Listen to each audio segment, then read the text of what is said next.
My family turned their backs on me, and my fiancée left me all because I chose what they considered worthless. You know how sometimes life hits you with a plot twist so wild that even Netflix would reject it as too unrealistic? Yeah, well, that's basically my story. Sitting here on the deck of my Medea in this quiet Cape Cod bay, watching the sun kiss the horizon while the salty wind tickles my face, I often catch myself thinking about how absolutely bizarre life can be. Here I am, a 41-year-old guy who supposedly had everything, then lost absolutely everything. And now, staring at this endless ocean, I realized something that would have made my old self laugh until he cried. I've never been more free. This is the same ocean that once seemed like a curse when my family turned their backs on me, like I was some wilted rose tossed on the roadside. But let me back up.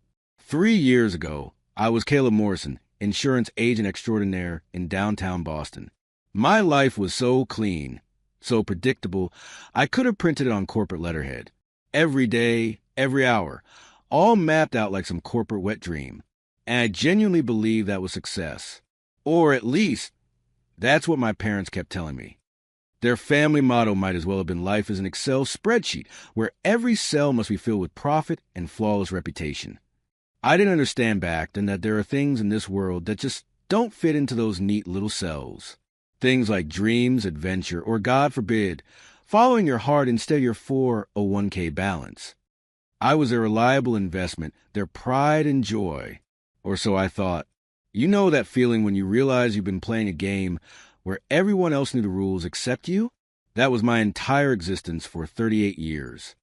Monday through Friday, I'd squeeze into my Navy suit, the same suit I had 5 copies of because consistency builds trust, and trudge to my corner office. I specialize in marine insurance, which looking back now is hilariously ironic. Here I was, insuring boats for people who actually lived while I sat behind a desk calculating risk factors for adventures I'd never have. My co-workers thought I was living the dream. Corner office on the 15th floor, view of Boston Harbor that cost the company probably $50,000 a year in premium rent. But you know what I did with that $1 million view? I used it to check the weather so I'd know if I needed an umbrella for my 5-minute walk to Starbucks. My routine was so rigid it made military schedules look spontaneous.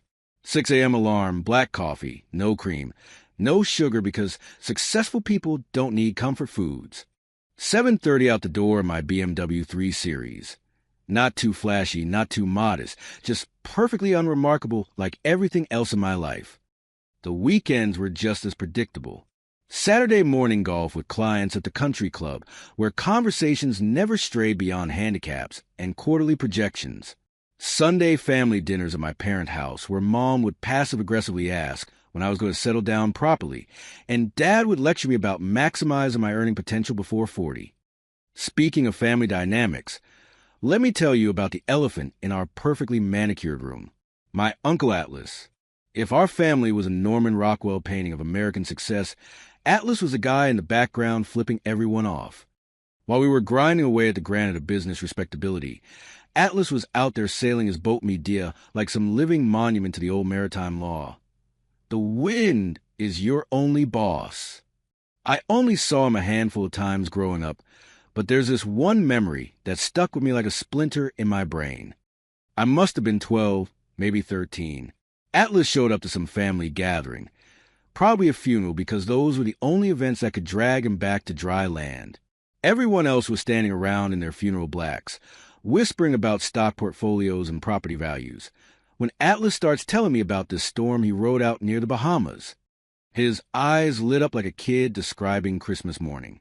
He's talking about 30-foot waves, lightning splitting the sky, his boat climbing these liquid mountains while he's tied to the wheel, laughing his head off. The way he described it, you'd think he was talking about the best night of his life instead of something that should have killed him. My parents looked at him like he was describing an alien abduction. Mom kept making these little disapproving noises, and Dad eventually pulled me away with some excuse about helping in the kitchen.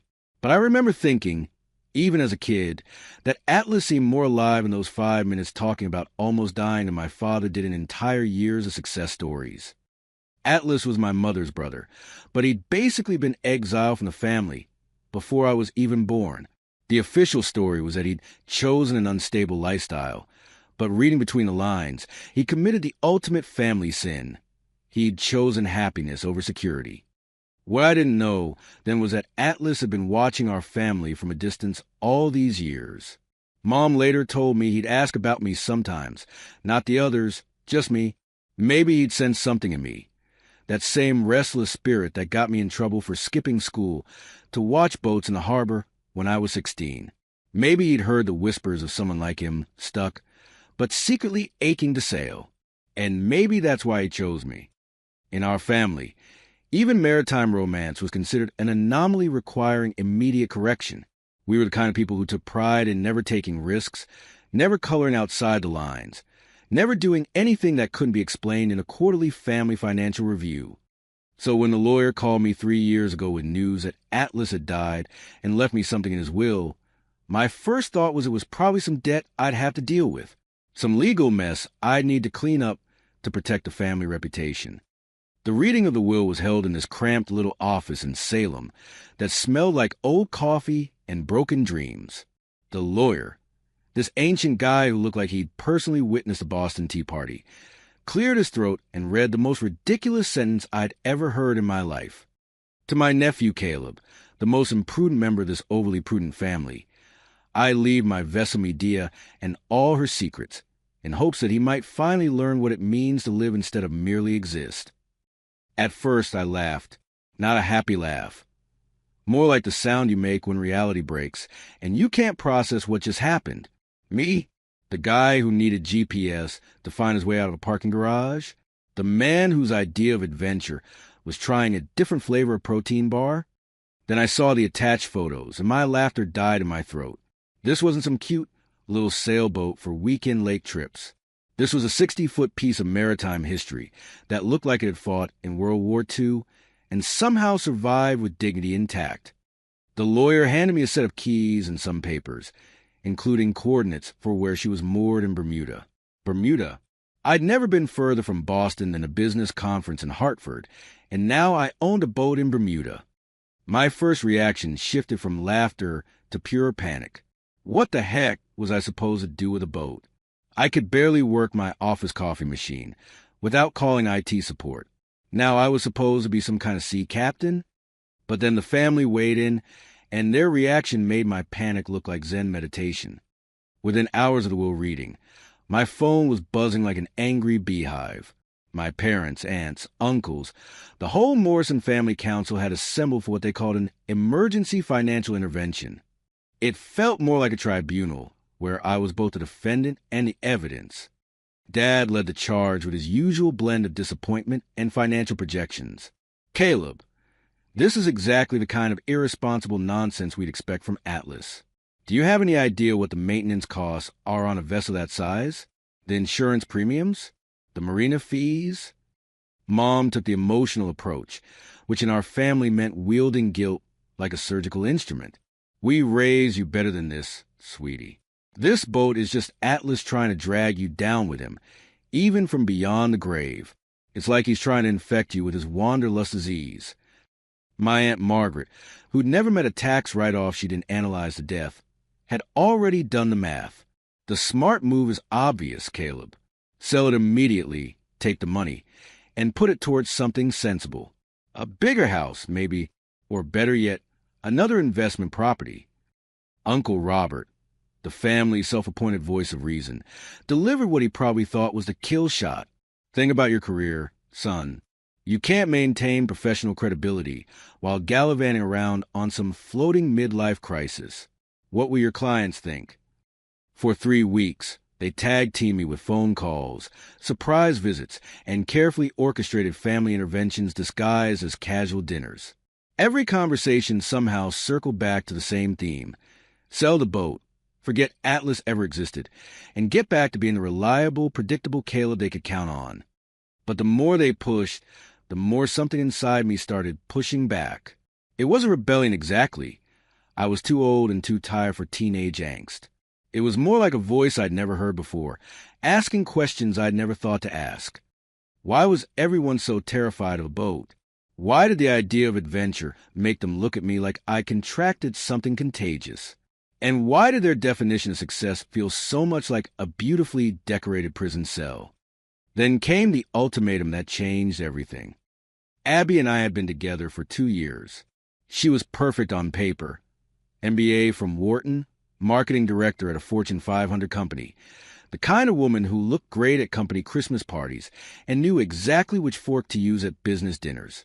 She fit into my life like a designer accessory, which I now realize should have been my first red flag. The conversation happened in my apartment, the same beige monument to upper-middle-class success that I've been so proud of. Abby sat across from me at my dining table, the one a salesman once said projected ability and sound decision-making. She clearly rehearsed what she was going to say. Her tone was measured, reasonable, the same voice she probably used to shut down bad marketing proposals. Caleb, I've been patient about this boat situation, but we need to be realistic. I'm not going to build a future with someone who makes decisions based on some dead uncle's romantic fantasies about the sea. Her words were like ice cubes dropping into my stomach, one by one. She kept talking, laying out her perfectly logical arguments about financial responsibility and social expectations and career trajectories. But all I could hear was that phrase echoing in my head, some dead uncle's romantic fantasies. That's when it hit me. This wasn't really about the boat. This was about whether I was the kind of person who could look at a gift of possibility and see adventure, or whether I was the kind of person who could only see problems in spreadsheets and other people's expectations. It's really quite simple, Abby concluded, and I could tell she thought she was being generous by giving me a choice. Either the boat goes or we do. I won't compete with some floating symbol of irresponsibility. I sat there for a long moment, looking at this woman I thought I loved, in this apartment I thought I wanted, surrounded by all the trappings of the life I thought I was supposed to live. And for the first time in 38 years, I asked myself what I actually wanted. The answer surprised me more than anyone. Then I guess we're done, I heard myself saying. The words came out so calmly that even I was shocked. It was like watching someone else take control of my life, someone who'd been locked away for decades and finally found the key. Abby's perfectly composed mask slipped for just a second. She'd expected me to fold, to choose security over uncertainty, to be the predictable Caleb who always made the safe choice. Her surprise quickly turned to anger, then to something that looked almost like disgust. "You're making the biggest mistake of your life," she said, gathering her purse and her dignity. "Don't come crying to me when you're broke and alone on that ridiculous boat." After she left, I called my parents to tell them about my decision. The conversation lasted exactly 90 seconds before Dad hung up on me. Mom called back an hour later, crying, asking me how I could throw away everything we'd worked for.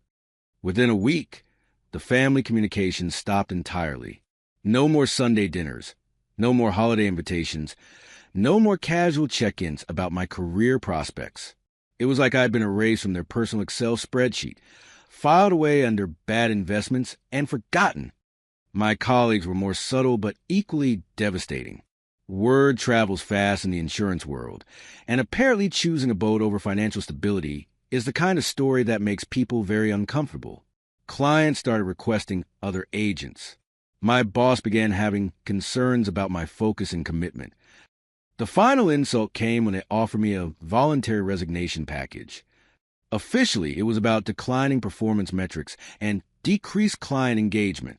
Unofficially, everyone knew I'd been distracted, taking calls from lawyers, researching boat mechanics during lunch breaks. Hard to sell insurance when your mind's already sailing. That night, I sat alone in my apartment, surrounded by furniture that suddenly looked like props from someone else's life. No job, no plan, no girlfriend, just me and the so-called inheritance everyone said was more curse than gift. And yet, for the first time in my life, I wasn't panicking. I was curious. I realized that everything I thought was mine had always been conditional. Conditional on me being who they wanted me to be, doing what they expected me to do, never asking questions that made them uncomfortable. The moment I stepped outside those lines, it all evaporated like morning fog. Standing there in that empty apartment, I felt something I hadn't felt since I was a kid. What was this boat Atlas had left me? Why had he chosen me, the most landlocked member of our family? And what had he meant by all her secrets? These weren't the kind of questions that showed up on insurance forms or business plans, but they were the first real questions I'd asked myself in decades. I spent that whole night staring at the ceiling, thinking about Atlas and that story about riding out the storm, about the way his eyes had lit up when he talked about dancing with death on the open ocean. Maybe he'd known something the rest of us had forgotten. Maybe the point wasn't to avoid the storm, but to learn how to sail through it. The next morning, I booked a flight to Bermuda. As the plane lifted off from Logan Airport, I pressed my face to the window and watched Boston shrink below me. Somewhere down there was my old office, my old apartment, my old life. From 30,000 feet, it all looked very small and very far away. I realized that everything that had been mine now remained somewhere back there on dry land. Up here, above the clouds, I was just a man with a plane ticket and a set of boat keys, flying towards something I couldn't even begin to imagine. The thought should have terrified me. Instead, it made me smile for the first time in weeks. I was about to meet my inheritance, this mysterious Medea that had cost me everything I thought I valued. And something told me that what I'd find hidden in the heart of that ship would change my life forever. That is, assuming I could figure out which end was the front before I got myself tangled up in the ropes pretending I was Captain Courageous. But hey, what's the worst that could happen? I'd already lost everything else. At least this story would be mine. And that was more than I could ever say about the life I left behind. I arrived in Bermuda holding a set of boat keys like a kid holding a magic sword. Only I had no idea which end to swing. The coordinates Atlas had scrawled on that old map led me to Royal Naval Dockyard, where boats worth more than small countries bob alongside rusty fishing vessels that looked like they'd seen better decades. I'll be honest, even after seeing those photos in the lawyer's office, nothing prepared me for the reality of Medea in person. Pictures don't capture the sheer presence of 60 feet of weathered history. What I found made my insurance-trained brain immediately start calculating liability premiums. Medea wasn't just a boat. She was pure, weathered nostalgia from the 1930s, looking like she'd stared down 3 hurricanes and still held a grudge. Picture this. A guy who'd spent his entire adult life in climate-controlled environments, whose biggest navigation challenge was finding the bathroom at Fenway Park, now standing before this maritime dinosaur that clearly had stories to tell. Stories that probably involved storms, adventure, and the kind of danger that made my old job look like a knitting circle. My first attempt to board her was like watching a penguin try to pole vault. I missed the deck entirely and nearly took a swim in Hamilton Harbor. Real smooth, Caleb. The dockmaster, this weathered Bermudian guy who'd probably seen every type of boat owner imaginable, just shook his head and muttered something about landlubbers and their inheritance problems. But here's the thing about Medea. Underneath all that rust and neglect, she had something that my BMW and corner office never possessed. Soul, character, the kind of presence that made you understand why sailors talk to their boats like they're alive. She wasn't just transportation. She was a companion with a past. Those first few weeks living aboard were like starring in my own personal reality show called How to Survive When You Have No Survival Skills.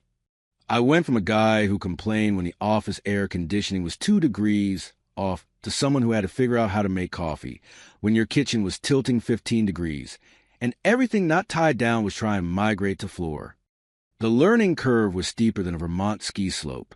The marine toilet alone almost made me abandon ship. I spent an entire afternoon trying to figure out why the water pump sounded like a dying walrus, only to discover I'd been turning the wrong valve for 3 hours. I could almost hear Atlas chuckling from the great beyond, watching me stumble around his perfectly organized floating home. But slowly, something beautiful started happening. My body began adapting to the rhythm of the waves. My ears learned to distinguish between the normal creaks of an old boat settling and the sounds that meant, hey, dummy, something's actually wrong. I discovered muscles I didn't know I had, and my hands, those soft, insurance adjuster hands that had never held anything heavier than a stapler, started developing calluses. The real revelation came one morning when I woke up before dawn and realized I wasn't hearing random noises anymore. I was starting to understand her language. The gentle bump against the dock wasn't annoying. It was her saying good morning. The way she swayed wasn't instability. It was a conversation between Medea and the sea, and I was learning to listen. That's when I understood what Atlas had been trying to tell our family all those years. This wasn't about boats or sailing or some midlife crisis. This was about remembering what it felt like to be alive instead of just existing. Out here, PowerPoint presentations seemed about as relevant as snow boots in Miami. What mattered was whether you could tie a proper knot, whether you could read the sky for weather, whether you could trust yourself when everything you thought you knew got stripped away. As John Shedd once said, a ship in harbor is safe, but that is not what ships are built for. I was beginning to understand that my harbor had been that corner office, and I was the ship that had never left port. Atlas had given me more than a boat. He'd given me permission to finally set sail. It was during my third week aboard, while I was trying to fix a loose board in what I'd learned was called a main cabin, that everything changed. I was working on Atlas's old navigation table, this beautiful piece of mahogany that had probably seen more of the world than most people ever would. The drawer was sticking, and I was getting frustrated trying to pry it open when my hand brushed against something odd underneath. There was this weird bump, like a hidden latch or button. My heart started racing, not from exertion, but from that electric feeling you get when you know you're about to discover something significant. It reminded me of being a kid and finding a secret compartment in an old desk, except this time the stakes felt infinitely higher. I fumbled around under the table for what felt like an hour, my fingers exploring every inch with grain until I found it, a small, cleverly concealed panel that opened with the gentlest pressure. Inside was a space just big enough for a book, and inside that space was exactly what you'd hope to find in a hidden compartment on a mysterious boat. Atlas's personal journal. The journal was bound in leather, so worn it felt like silk, with pages that had clearly been handled by someone who treasured what was written inside. When I opened it, I could almost hear Atlas's voice in the carefully crafted sentences that filled each page. His handwriting was as free-spirited as he'd been, flowing across the pages like water finding its own course. The first entry I read made me sit down hard. Life isn't about how much you accumulate, Atlas had written. It's about what you discover along the way. Most people spend their whole lives collecting things, money, status, approval, when what they really need is to collect experiences, stories, moments that make them feel truly alive. I felt like I was reading my own obituary, except Atlas was describing a life I'd almost lived instead of the one I'd actually been sleepwalking through. Every page was a revelation, a window into a philosophy of living that our family had rejected as impractical, but which now seemed like the only practical way to actually enjoy being human. But then I reached the entries that made my blood pressure spike and my hands shake. Atlas wasn't just some philosophical wanderer sailing around having deep thoughts about existence. He was a treasure hunter. An actual, honest-to-goodness treasure hunter who'd spent decades tracking down shipwrecks and lost maritime treasures. And he was good at it. The journal was filled with meticulous records of his expeditions, detailed maps of dive sites, photographs of artifacts he'd recovered, and research notes that read like something out of a history textbook. This guy had found Spanish coins off the coast of North Carolina, recovered pewter plates from British merchant vessels near Nova Scotia, and apparently made enough money from his discoveries to fund his adventures and maintain Medea. But here's what blew my mind. He wasn't doing it for money.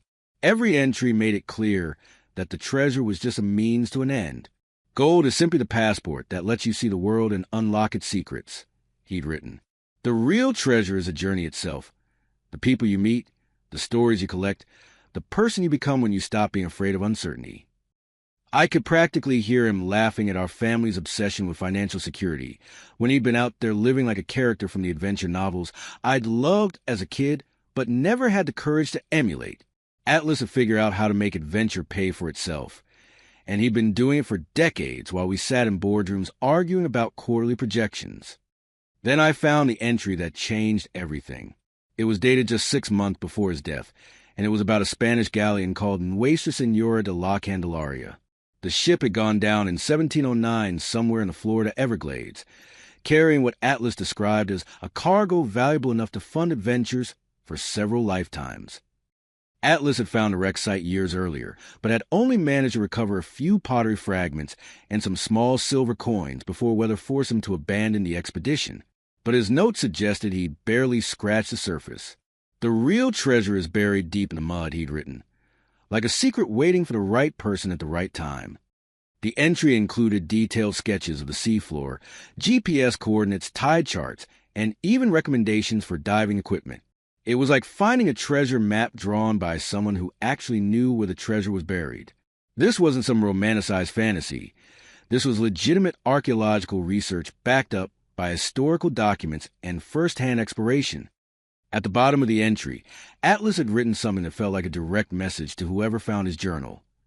"Nephew, you didn't think I'd leave you just an old boat, did you? That would be boring. And boredom is the only real enemy in life." I sat there on Medea's deck, holding this journal that represented everything my family had taught me to avoid: risk, uncertainty, adventure, the possibility of failure. But for the first time in my adult life, I wasn't thinking about the downside. I was thinking about the possibility that maybe, just maybe, I could be the kind of person who followed treasure maps instead of insurance protocols. My first instinct was to dismiss it as a fantasy of an old sea dog who'd spent too much time alone with his imagination. After all, I was a facts and figures guy, not some dreamer chasing fairy tales across the Caribbean. But then I looked around at my current situation: unemployed, relationship-less, family-less, living on a boat I barely knew how to operate, and realized I didn't exactly have a lot of safe, conventional options left. What did I have to lose? My stable career? Gone. My predictable relationship? History? My family's approval? They'd already written me off as a lost cause. The only thing I had left was this boat and whatever courage I could scrape together to start living instead of just surviving. I spent the next 3 days reading and rereading every page of Atlas's journal, cross-referencing his notes with maritime databases online, researching the history of Nuestra Senora de la Candelaria. Everything checked out. The ship was real. The wreck site was documented but unexplored, and Atlas's research was thorough enough to convince even my skeptical insurance adjuster brain that this wasn't some elaborate fantasy. The more I learned, the more I realized Atlas had left me something far more valuable than a boat. He'd left me a roadmap to becoming the person I'd always been too scared to be. Someone who took risks, who trusted their instincts, who understood that the biggest risk in life isn't failing at adventure. It's succeeding at mediocrity. That night, I sat on Medea's deck, watching the stars reflect on the harbor water, feeling something I hadn't experienced since I was a kid, dreaming about pirates and buried treasure. Hope, excitement, the electric anticipation of possibility. Atlas's journal wasn't just a record of his adventures. It was an invitation to mine. I stood at a crossroads I couldn't have imagined 3 months earlier. I could play it safe, sell the boat, take whatever money I could get, and try to rebuild some version of my old life. Or I could take the biggest leap of faith in my admittedly cautious existence and see if a former insurance adjuster could transform into a real-life treasure hunter. What the heck? I said out loud to the stars and the waves, and whatever spirit of Atlas might have been listening. If I'm going to fail, I might as well fail at something interesting. At least then I'll have a story worth telling, instead of just existing. That was the moment Caleb Morrison, insurance agent, officially died. What was about to be born wasn't just a sailor. It was someone finally brave enough to live. The journey was just beginning, and I could already feel the salt air working its way into my bones. And you know what? It tasted a whole lot better than corporate coffee. So there I was, sitting on my inherited boat with a treasure map that might as well have been written in hieroglyphics, facing a small problem. My money was running out fast.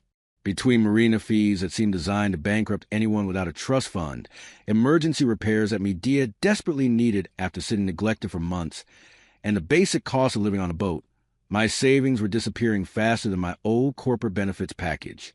Well, not completely broke, but close enough that my daily budget consisted of ramen noodles and whatever fish I could catch off the stern. Atlas's journal was fascinating, but fascinating doesn't pay for diesel fuel or diving equipment. That's when I discovered something Atlas had hidden in plain sight. Medea wasn't just a boat. She was like a floating antique store that nobody had bothered to inventory.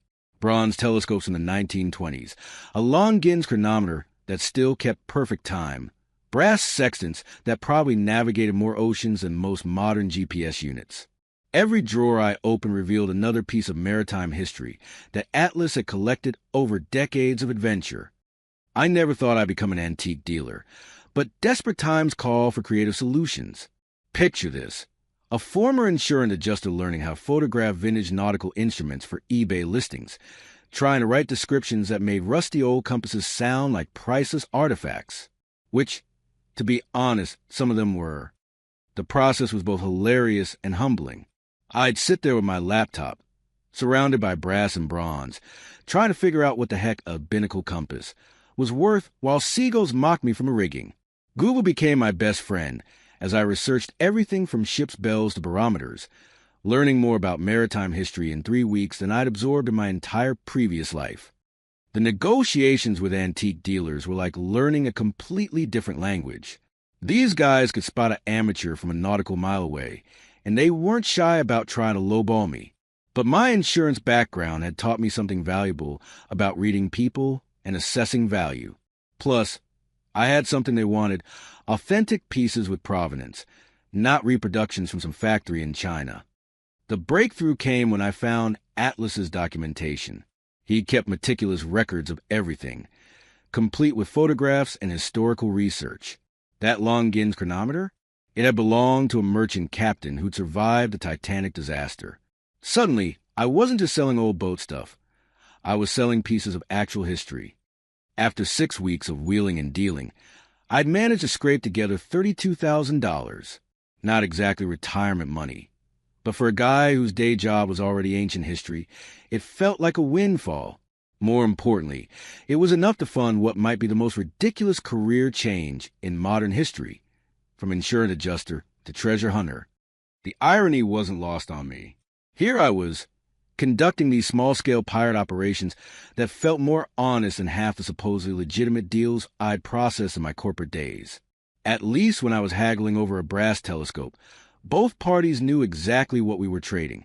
No fine print, no hidden clauses, just straightforward commerce between people who appreciated old things with stories. With cash in hand, I faced my next challenge: learning how to actually treasure hunt. This meant 2 things: figuring out how to dive like something other than a panicked tourist, and learning to operate media like an actual sea captain instead of someone who'd accidentally wandered onto the wrong boat. The diving lessons were humbling in ways that corporate life had never prepared me for. I signed up with an instructor in Hamilton who took one look at my pale, office worker physique and probably started calculating how many lessons it would take to turn me into something that wouldn't immediately die underwater. My first time breathing through a regulator felt like trying to suck air through a cocktail straw while someone held my head in a fish tank. The instructor, a weathered Bermudian named Marcus, who'd probably taught diving to tourists since the Reagan administration, watched me flail around the shallow end of the marina with the patient expression of someone who'd seen every possible way to panic underwater. "Relax, Mon," Marcus would say in that lilting Caribbean accent. "The ocean, she don't respect fear, but she do respect preparation." Easy for him to say. He moved underwater like he'd been born with gills. I moved like a sea cow having an anxiety attack. But gradually, something clicked. The underwater world stopped feeling like an alien environment and started feeling like, well, still an alien environment, but one where I might actually survive long enough to find something interesting. I learned to trust my equipment, to move efficiently, to read the subtle signs that meant my air was running low or my buoyancy was off. Learning to captain Medea was a different kind of education entirely. Atlas had left detailed logs and maintenance records, but reading about engine repair and actually fixing a cantankerous diesel motor that had been chugging along since the Carter administration were 2 very different things. I spent more time arguing with that engine than I'd ever spent in corporate meetings, and the engine was significantly less cooperative than most of my old colleagues. GPS navigation should have been simple for someone who'd lived his entire life in the digital age, but apparently there's a difference between finding the nearest Starbucks and plotting a course through shifting currents and changing weather. I signed up for a Coast Guard auxiliary boating safety course and spent 3 weeks learning everything from right-of-way rules to emergency procedures. Getting my boat operator's license felt like cramming for finals all over again, except this time the consequences of failing weren't just bad grades. They were potentially fatal mistakes on open water. I had to learn to read charts, understand tides, and interpret weather patterns, skills that made Excel spreadsheets look like children's games. The real breakthrough came when I stopped fighting the boat and started working with her. Medea had her own personality, her own quirks and preferences. The engine ran smoother when you warmed it up gradually. The steering responded better with gentle pressure than forced commands. It was like learning to dance with a partner who'd been waiting decades for someone to understand her rhythm. By late spring, I felt ready to attempt a journey to Florida. Not confident, exactly, but ready in a way that someone who's exhausted all their alternatives can be ready. I had basic diving skills, marginal boat handling abilities, $32,000, and a treasure map drawn by a dead uncle. What could possibly go wrong? The journey south along the Atlantic coast was simultaneously terrifying and magical. Every day brought new challenges, equipment failures, weather delays, moments where I questioned whether I completely lost my mind. But it also brought something I had never experienced in my climate-controlled corporate existence, the raw satisfaction of handling problems with my own hands and brain instead of delegating them to specialists. Charleston, South Carolina had changed everything. I'd pulled into the harbor for supplies and repairs, planning to stay a day or two before continuing to Florida. Instead, I found Anna. She was working on a painting at the end of one of the docks, capturing the late afternoon light on the harbor with the kind of focused intensity that made the world around her disappear. I probably stood there watching her work for 10 minutes before she noticed me. This woman in paint-splattered overalls who moved her brush like she was conducting a symphony. When she finally looked up, she had these eyes that seemed to see everything, not just what was in front of her, but what could be. We got to talking over coffee at a waterfront cafe, and I found myself doing something I hadn't done since leaving Boston. Having an actual conversation with someone who didn't immediately judge my life choices. "So, what's your story?" she asked, and somehow I ended up telling her the whole ridiculous tale. The corporate job, the family meltdown, the inheritance that everyone thought was a curse. I used to be office plankton, I said, swimming in circles in a corporate fish tank. Now I'm not sure what I am. "Where you headed next?" she asked, genuinely curious. I laughed, partly from embarrassment, partly from the absurdity of it all. You're going to think I'm completely nuts, but treasure hunting. Instead of the usual concerned look I'd gotten used to, Anna's face lit up like Christmas morning. "Are you serious? That's amazing. I've always dreamed about real adventures like that. I've been saving up for years, hoping to buy a little sailboat someday and just disappear for a while, see what's out there." She told me she lived nearby in a cramped rental apartment, working as a freelance illustrator, basically living paycheck to paycheck but dreaming of escape. We talked for hours about travel, adventure, the kind of life most people only read about in books. "You know," I said, probably emboldened by too much coffee and her infectious enthusiasm, "there's plenty of room on Medea if you ever want to try the adventure thing for real." Anna laughed, but I could see something flickering in her eyes. "Oh, right. Just drop everything and sail off into the sunset with a stranger? I have a job, responsibilities, a lease." The next morning, I woke up to someone calling my name from the dock. I stumbled out of the cabin, still half asleep, and there was Anna standing on the pier with a backpack and 2 duffel bags, grinning like she just won the lottery. "So," she said, "about that adventure you mentioned. Turns out my lease was month to month. My landlord was a jerk anyway, and I just remembered that life's too short to spend it painting other people's dreams instead of living my own." Anna brought something to the expedition that I hadn't even realized was missing. Perspective. She was an artist, but she was also a history buff with an academic background in maritime archaeology. While I'd been focused on the mechanics of treasure hunting, she understood the stories. She could look at Atlas's sketches and see not just coordinates, but narratives about real people who'd lived and died on that galleon 3 centuries ago. More importantly, she believed in the quest not because she wanted the treasure, but because she understood that some journeys are worth taking regardless of what you find at the end. She saw it not as madness, but as the kind of story history books regret missing. We spent 2 weeks in Charleston's libraries and archives, cross-referencing Atlas's research with historical records.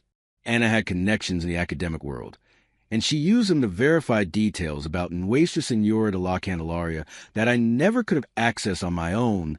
The ship was real, the cargo manifest was documented, and the approximate location of the wreck matched Atlas's calculations almost perfectly. What made our research even more convincing was what we found in the NOAA database. The wreck site was listed as a known archaeological location, but with no recorded recovery of significant artifacts. That meant either Atlas was wrong about the treasure, or nobody else had been smart enough, lucky enough, or persistent enough to find what he discovered. Knowledge is treasure too, Anna said one evening as we pored over copies of 18th century shipping records. And it's more valuable than gold because nobody can take it away from you. She had this philosophy that every discovery, whether it was a lost ship or a new way of seeing light on water, added something permanent to who you were as a person. By the time we left Charleston, we weren't just expedition partners. We were a team. Anna brought her artistic eye, her research skills, and most importantly, her absolute conviction that we were doing something worth doing. I brought my newly acquired boat handling skills, my treasure map, and a lifetime of corporate risk assessment that helped me plan for the thousands of things that could go wrong. The Florida Everglades welcomed us like ancient guardians who've been waiting centuries to test our resolve. This wasn't a Florida of beach resorts and theme parks. This was a Florida that predated air conditioning and highway systems, where water and land blended together in ways that made navigation as much art as science. Every day was a calculated risk. Shallow waters that could ground Medea if we miscalculated the tide. Currents that could push us miles off course before we realized what was happening. Weather that could shift from calm to dangerous faster than you could say, hurricane season. And yes, the occasional wildlife reminder that humans were definitely not at the top of the food chain in this particular ecosystem. The diving conditions were unlike anything I'd trained for in Bermuda's clear blue water. The Everglades served up visibility measured in feet rather than yards, water that changed color and clarity with every tide, and a bottom composition that seemed designed to hide secrets. Every dive felt like archaeology and detective work combined, carefully probing through centuries of accumulated sediment, looking for shapes that didn't belong to nature. Week after week, we found tantalizing hints but nothing definitive. Pottery fragments that could have come from anywhere, melt pieces so corroded they were unidentifiable. The kind of debris that made you think you were close to something significant while providing absolutely no proof that significant something existed. My faith started wavering around the 6-week mark. The money was running low. The weather was getting more unpredictable, and I was beginning to wonder if Atlas had been a brilliant treasure hunter or an old man with an overactive imagination. Maybe Uncle Atlas just made the whole thing up. I muttered to Anna one evening after another fruitless day of diving. Anna looked at me with that expression she got when she was about to say something that would either inspire me or make me question my sanity. "Caleb," she said, "Atlas knew what he was doing. He left you this treasure not just as gold, but as an adventure. You've already found something more valuable than coins, the knowledge that you can move forward even when everything seems impossible and not break under pressure. This isn't about money. This is about the journey." Her words hit me like a revelation. I'd been so focused on validating Atlas's treasure map that I'd forgotten the real treasure was the person I was becoming through the search. The insurance adjuster who'd been afraid to make decisions without approval committees had become someone who could navigate unmarked waters, solve mechanical problems with improvised tools, and risk everything on the possibility of discovery. That realization came just in time, because 3 days later, everything changed. It was late afternoon. The light was starting to fade, and we'd agreed this would be the last dive of the day. I was working a grid pattern about 20 feet down, using a metal detector and my hands to probe through the soft-bottom sediment. I'd already found a usual collection of modern trash, beer cans, fishing weights, pieces of aluminum that could have come from anything built in the last 50 years. Then my hand hit something different. Not metal, not modern debris, but wood, old wood, with a distinctive texture of timber that had been underwater for centuries. My heart started pounding. So hard I was sure Anna could hear it through her own regulator 30 feet away. I began carefully clearing away sediment, working with the patience Atlas had taught me through his journal notes. This wasn't about speed. This was about archaeology. Every handful of mud I moved might be covering something that hadn't seen light since the 18th century. The wood turned out to be part of a chest. Not huge, maybe 2 feet by 3 feet, but definitely constructed with the kind of craftsmanship that suggested it had contained something valuable. The metal reinforcements were corroded beyond recognition, but the basic structure was intact. I was just starting to figure out how to safely extract it when the weather made the decision for me. The sky, which had been typically tropical blue just minutes before, suddenly turned the color of old pewter. The wind picked up from nothing to serious in what felt like seconds, and the water around me started moving in ways that suggested Medea was about to have a very rough time staying in one place. Emergency ascent procedures went out the window. I had maybe 10 minutes before the storm hit full force. Enough for one decision, not two. Atlas had never lied in that journal. Every note had checked out, and if he believed this chest was worth risking everything, maybe it was. I chose risk. Getting that chest to the surface while the weather tried to kill me was like dragging fate out of the mud, while the sky tried to drown me. Every wave that hit Medea sent vibrations down the anchor line that threatened to knock me off course. My air was running low. My buoyancy was completely shot from the weight of the chest, and I was pretty sure Anna was having her own crisis trying to keep our boat from being driven onto the nearest sandbar. But somehow, miraculously, we got aboard. Dripping, exhausted, battered by wind and rain, we stood on Medea's deck staring at a waterlogged wooden box that might contain absolutely nothing or might justify every crazy decision I'd made since leaving Boston. The chest sat between us like a question we'd spent our lives avoiding, and now had no choice but to answer. I could feel that we were standing at the edge of something that would change everything, not just our bank accounts, but our understanding of what was possible when you stopped playing it safe and started living like the stories you'd always been afraid to write yourself. But opening it would have to wait. First, we had to survive the storm that was doing its best to remind us that the ocean doesn't care about human ambitions. As the rain hammered down and Medea rode out the weather like the tough old sailor she was, I realized this was only the beginning. Finding the treasure was just the first challenge. What came next would test everything I'd learned about navigating treacherous waters. And most of those waters wouldn't be made of salt and sea, but of contracts, lawyers, and the kind of sharks you don't find on sonar. The storm passed, leaving behind that crystalline clarity that only comes after nature has finished reminding you who's really in charge. Anna and I sat on Medea's deck, staring at the chest like it might explode if we looked at it wrong. The moment of truth had arrived, and my hands were shaking like I was about to defuse a bomb, instead of open what might be the find of a lifetime. With trembling fingers, we pried off the corroded metal bands and lifted the waterlogged lid. The smell of salt, age, and something earthy hit us, like the breath of another century escaping its tomb. The first thing I saw was rust-stained fabric, and what looked like old coins fused together by centuries underwater. Then the morning light hit it just right, and suddenly we were looking at something that belonged in a museum or a pirate movie. Gold doubloons, silver reels, jewelry embedded with emeralds that caught the light like 1,000 tiny green eyes. This wasn't just treasure. This was the real deal, the kind of discovery that makes archaeologists weep with joy and treasure hunters retire to private islands.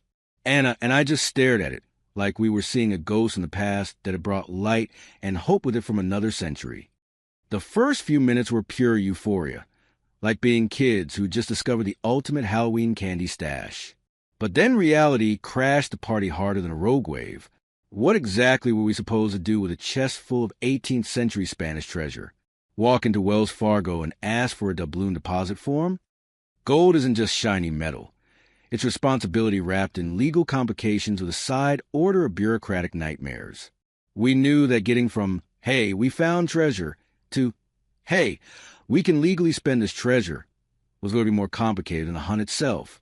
In a world where gold talks, you better know how to speak its language, and that language is fluent legalese with a heavy accent of federal regulations.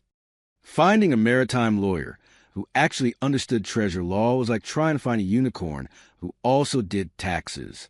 Most attorneys I called either hung up when I mentioned sunken treasure or quoted hourly rates that would have bankrupted me even with a chest full of doubloons. But eventually Anna's academic connections led us to Robert Robertson. And yes, that was actually his name, a maritime law specialist in Tampa Bay who turned out to be an old sea dog in a three-piece suit. Robertson took one look at Atlas's meticulous journal entries, our underwater photographs and the treasure itself, and nodded like he'd been waiting his whole career for exactly this case. The man was like a shark in the ocean of legal proceedings. If sharks wore reading glasses and charged $400 an hour. I'd always thought law was boring back in my insurance days. Turns out, when it's your treasure and your future on the line, legal terminology becomes fascinating real quick. I had to learn about admiralty courts, salvage rights, and something called the law of fines that sounded like it was invented by pirates, but was actually created by very serious judges in very serious courtrooms. The irony wasn't lost on me. Here I was, the former insurance guy who'd spent years assessing other people's risks, now having to navigate a legal system that made my old actuarial tables look like comic books. Sometimes, to survive in a new world, you have to remember how you survived in the old one. My background in documentation and risk assessment turned out to be exactly what we needed. The legal process took almost a year, a full year of paperwork, court appearances, expert testimonies, and enough coffee to float a small boat. During this time, Anna and I became more than expedition partners. We became a team in every sense of the word. Living together on Medea, while the legal wheels turned slowly, gave us a chance to discover that what had started as shared adventure had grown into something deeper. We'd take short sailing trips when the court proceedings got too overwhelming, anchoring in quiet coves where the only law that mattered was the rhythm of the tides. But we always returned to face whatever legal hurdle came next. Anna was brilliant at organizing our documentation, cross-referencing Atlas's research with maritime law precedents, and somehow managing to keep me sane when the bureaucracy threatened to drown us both. Every step was a test of patience and determination, and our relationship, proving our right to the treasure, meant establishing that we'd found it in international waters, that we'd followed proper archaeological protocols, and that Atlas's research gave us legitimate claim to the discovery. The government wanted their cut, of course. The state of Florida wanted their piece. Even Spain tried to make a claim based on the ship's original nationality, which led to 10 months of international legal wrangling that made my old corporate meetings look like casual coffee chats. But Atlas's journal was our secret weapon. Every page was like a legal brief written by someone who'd actually done his homework. His research was so thorough, his documentation so meticulous, that even the most skeptical judge couldn't argue with the evidence. That old sea dog had known exactly what he was doing when he left me that inheritance. The day the judge handed down the final ruling was better than winning the lottery, getting promoted, and realizing your past life finally feels like just that, past. But first, we had to get the treasure professionally appraised and sold through authorized auction houses, a process that was almost as nerve-wracking as the legal proceedings. Watching experts handle each piece, hearing them estimate values that kept climbing higher than we dared to hope, was surreal. The final auction results were staggering. $7 million. Our 80% share meant $5.6 million. After legal fees, taxes, and various governmental fees that seemed designed to fund someone's yacht habit, we walked away with just over $4 million. Caleb Morrison, former insurance adjuster who'd lost everything for refusing to sell a boat, was now officially a millionaire. But here's the weird thing. I didn't feel rich. I felt free, and that was worth more than any number on a bank statement. So, what do you do when you suddenly have more money than you ever dreamed of? Buy a mansion? Upgrade to a mega yacht with a helicopter pad? Trade in your old life for a newer, shinier model? Anna and I had a different idea. We invested a couple $100,000 back into Medea, not to turn her into some floating palace, but to restore her to the magnificent vessel she'd been in Atlas's heyday. Only better. New engine that purrs instead of growls. Navigation equipment that actually knows where we are. Solar panels and water makers that make extended ocean voyages feel less like survival expeditions and more like floating camping trips. The money gave us freedom, not obligations. Freedom to choose where we went and when. Freedom to spend weeks anchored in some perfect cove without worrying about marina fees. Freedom to follow our curiosity instead of our budget. As Seneca once said, freedom is not having many things, but needing very little. We just learned to need very little very comfortably. I'll admit, there was a moment of temptation. We were walking through some upscale shopping district in Fort Lauderdale, and I spotted this watch in a jewelry store window, the kind of timepiece I coveted during my corporate days when status symbols actually meant something to me. I went and tried it on, felt the weight of engineer perfection on my wrist, and felt nothing, absolutely nothing. And for the first time, I realized I no longer needed to prove anything to anyone, least of all the version of myself who'd once measured worth by price tags. The real luxury wasn't gold or gadgets. It was watching sunrise over the ocean from my own deck, diving on reefs that most people only see in documentaries, having conversations with Anna that lasted until the stars came out. We discovered that genuine wealth isn't measured in bank statements, but in the number of perfect moments you collect and the depth of experiences that change who you are. Media became our floating university, workshop, home, and gateway to freedom, all rolled into one perfectly restored package, where the curriculum was wonder and the tuition was paid in salt, sweat, and silence. We started collaborating with marine museums, documenting our dives, creating an online resource where we shared our research and underwater photography. We helped recover ceramics from a 17th century Dutch trading ship off the coast of Curaçao, tiny plates that hadn't seen sunlight in 300 years. And I swear, Anna treated each one like it was sacred. It was a kind of life I couldn't have imagined in my sterile corporate existence, where the biggest adventure was finding a new route to avoid traffic. We traveled the world, diving not for gold but for knowledge. Every shipwreck had a story. Every artifact we documented added another piece to the puzzle of maritime history. We became citizen scientists, contributing to real research while living the kind of adventure that most people only read about in books they wish they'd written themselves. The treasure Atlas left me wasn't the end of the journey. It was just the beginning. It had given us the resources to keep exploring, keep learning, keep pushing the boundaries of what we thought was possible. We were ready for whatever discoveries waited beyond the horizon. I'd found treasure, found love, found myself. My life had become the adventure story I'd been too scared to write when I was busy living someone else's definition of success.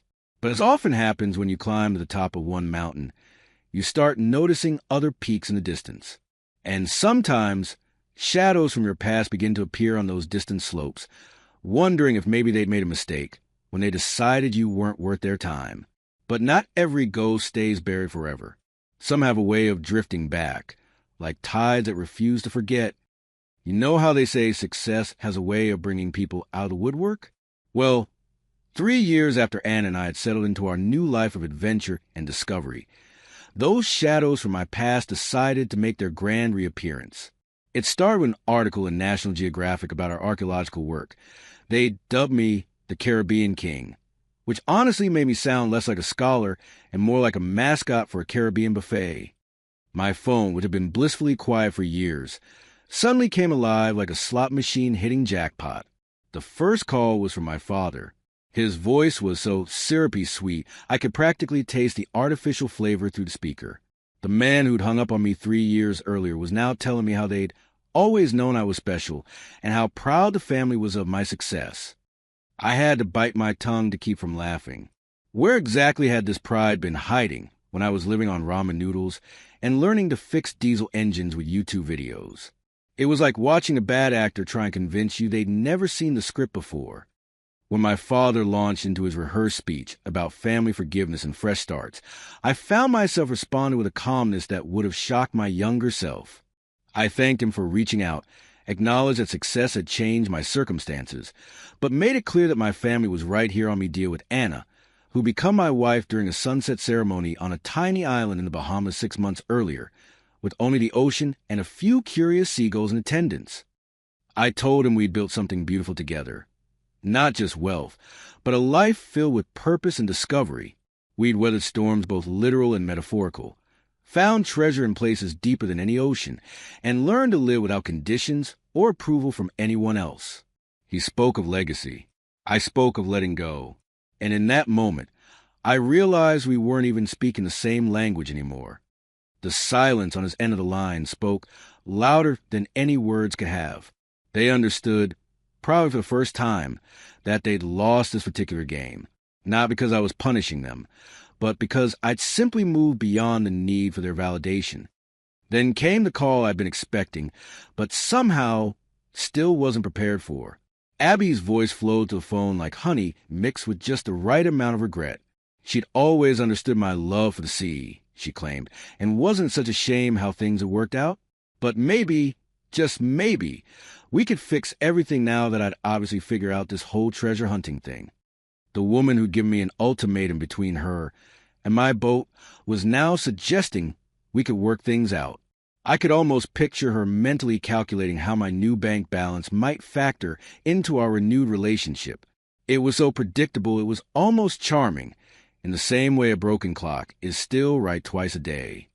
Abby's call followed a similar script to my father's, but with more emphasis on how much she'd learned about herself and how ready she was to embrace the adventurous lifestyle she'd obviously always secretly wanted. The same woman who complained about spending weekends at the beach was now claiming she'd always dreamed of sailing the Caribbean. It was like listening to someone try to convince you that black was white and up was down. But here's the thing that surprised me most. I felt absolutely nothing. No anger, no hurt, no satisfaction at being vindicated. Just a strange, peaceful emptiness where all that emotional baggage used to live. They were like echoes from a life I'd outgrown, voices from a person I used to be but could barely remember. I wished them both well, genuinely, but declined their invitations to reconnect. Not out of spite, but out of simple recognition that we were living in completely different universes now. They saw dollar signs and lifestyle upgrades. I saw freedom and the kind of peace that can't be bought or borrowed or inherited. Anna, who'd been listening to these conversations with raised eyebrows and barely contained amusement, pointed out something I hadn't quite articulated to myself.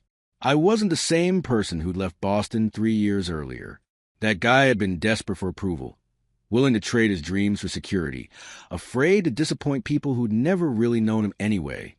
This version of me, Captain Caleb, treasure hunter, underwater archaeologist, whatever you wanted to call him, didn't need anyone's permission to be happy. I'd found something more valuable than gold or family acceptance or romantic validation. I'd found myself, and more importantly, I'd learned to like who I'd become. As Viktor Frankl once said, what does not destroy me makes me stronger, and I was living proof of that truth. The people who'd written me off as a failure were now trying to climb aboard a success story they'd had no part in creating. But their validation felt as relevant as last year's weather forecast.